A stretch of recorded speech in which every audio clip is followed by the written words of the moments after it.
Hey guys, welcome back to the channel. And I previously mentioned that I want to do reviews of all the Jim Carrey films that I've watched over the years, and because he's made me laugh so much. Absolutely adore Jim Carrey. And this one is the one that made him the superstar that he is, The Mask, which came out in 1994, and it is a fantastic film.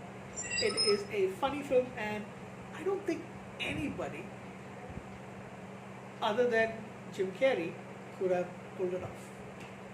I heard there's a sequel that maybe went on DVD, didn't go get a theatrical release, I'm not sure. I think it's called Son of the Mask or something like that.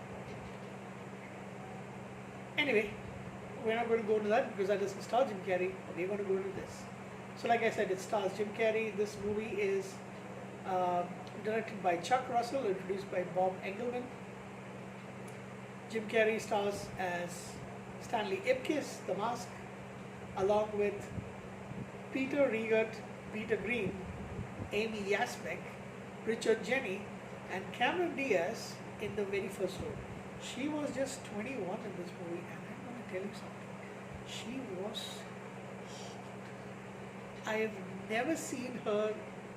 I think the first couple of years, yes, but she has never been hotter than she was at that time. And I had the biggest appreciation for her. Let's keep it that way. She was so hot. But yeah, I never really liked the way she was unfortunately really thin later on. So yeah, I mean, and that didn't really, she lost a lot of attractiveness because of that, but she was absolutely sizzling hot in this movie. So this is called Ed City, some kind of movie where bank clerk Stanley Ipkiss, he's a nice guy, finished last kind of situation. He's bullied at the office by his boss, except he's only got one friend, which is his best friend, Charlie Shoemaker, who also works along with him in the bank.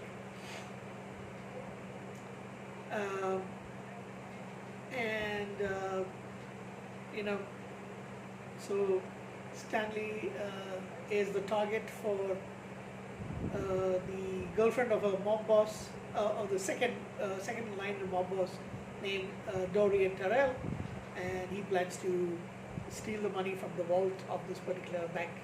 So she's sent there to distract him in a certain way and keep her handbag, which has got a camera, to see the location of the vault. And he is attracted to her, of course. And yeah, her name is Tina Carlisle. Basically, she's a dancer, singer I should say, mostly at the Coco Bongo, which is a club that is owned by the local big gangster mob boss named Nico. So yeah, he is denied. Stanley is denied entrance to the Coco Bongo to watch Tina perform, and as he leaves, his loaner car breaks down, and of course, in that famous scene, he thinks he sees a man, a face in the sea, and he finds this wooden mask, which that's what tricked him in the night. He goes back home.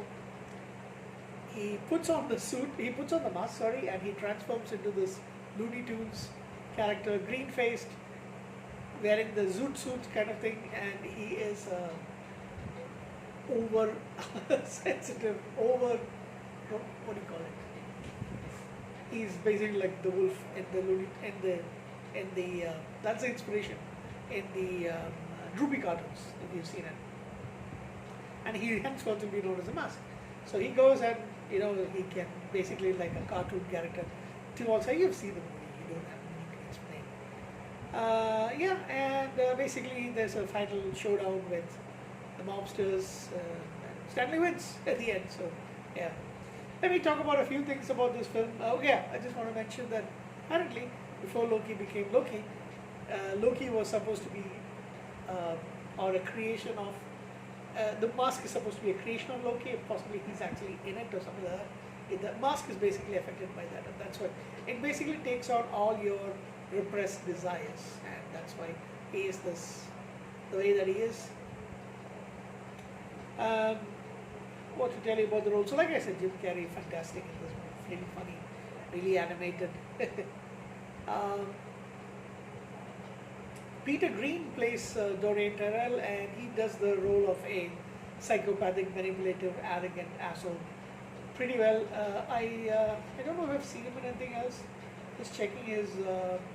He's apparently in the Continental from the world of John Wick. I've not seen that. I haven't seen that movie. I'll try to watch it someday. He was also in. I don't think I've seen him in anything else. Oh, he was in The Usual Suspects. I don't remember seeing him in it, but I'll try to watch. When I watch the movie again, I will try to look out for him. Anything else that I've actually. Nope, that's basically it for the famous movies that he's been in. Anyway. Orestes Matasena plays Nico, the mob boss, and I do not think I have seen him either in anything else. Can't see anything that that's me. Peter Egert plays Lieutenant Mitchell Calloway. Really funny how he and Detective Doyle, the really dumb guy. James Francis Dugan, Jim Duggan, that's his name. Very funny. Richard Jenny plays Charlie Shoemaker who's the best friend of Stanley Ipkiss. Unfortunately, he passed away. He was a stand-up comedian and actor. Passed away in 2007. That's really sad to hear. And Amy Yasbeck, who I've seen in a few movies, she looks very different now. By the way, so I'm guessing that her hairstyle as well as the color was, not the original one. But she's been in The Mask. She's been in Robin Hood Men in Tights, Dracula Dead and Loving It, two fantastic films as well. She was in Problem Child and in Problem Child 2. I really got to watch Problem Child and the sequels once again. She was in Pretty Woman, but I can't really remember her role in that. Anything else? Oh yeah, she was actually married to John Ritter. She's his widow because he passed away a few years ago.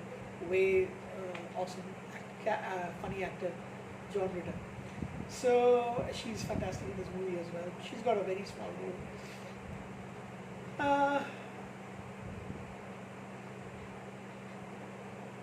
Oh yeah, Jolie Fisher. I was wondering where I've seen this actress before, who I've mostly known for watching when I watched her in the series called Wildcard, which I saw on cable back in the mid 2000s.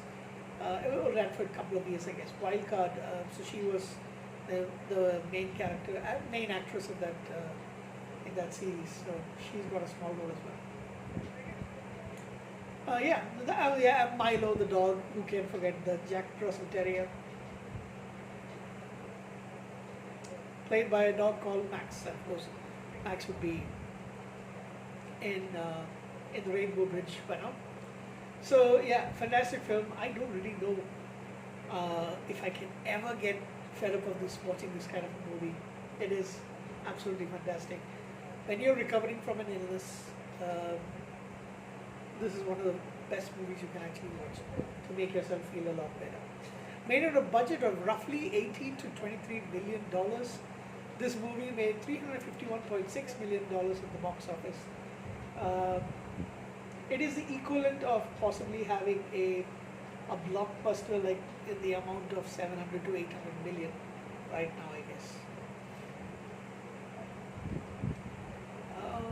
Visual effects, Legacy. I have just seen if there's anything else. It was nominated for Best Visual Effects at the 67th Academy Awards. Jim Carrey was nominated for a Golden Globe but also Razzie Award. What the fuck do these people know? Anyway, yeah. There's an animated series, but I've never seen that. Like I mentioned, there is a Son of the Mask. I really wonder why he never went back to his role. But it's never going to happen. Jim Carrey doesn't really act those kind of movies anymore, which is a shame. So yeah, this is one of my favorite movies of comedies to watch. One of my possibly my second favorite movie of Jim Carrey, maybe third, I guess. Dumb and Dumber being second possibly. and I'll tell you which is my favorite Jim Carrey movie in the next review coming up. Bye guys. I'll give this movie a 9 out of 10. Fucking fantastic. Thank you.